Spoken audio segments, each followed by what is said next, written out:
Hello guys, ഇതാണ് നമ്മുടെ റവ പുട്ട്.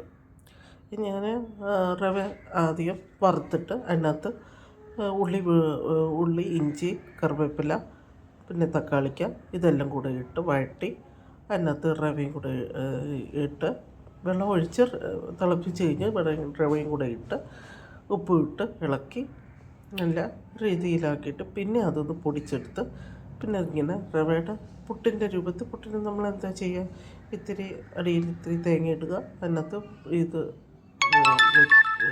അടുക്കി വെച്ച് കഴിഞ്ഞ് പുട്ട് പോലെ രൂപാന്തരപ്പെട്ട് ഇറക്കിയതാണ്. ഇതെന്തെന്ന് വെച്ചാൽ ഓമയ്ക്കയില്ലേ, ഓമയ്ക്കയ്ക്ക് നിങ്ങൾ എന്തൊക്കെ പറയുമെന്ന് എനിക്കറിയില്ല. ഞങ്ങൾ ഓമയ്ക്ക എന്നാണ് പറയുന്നത്.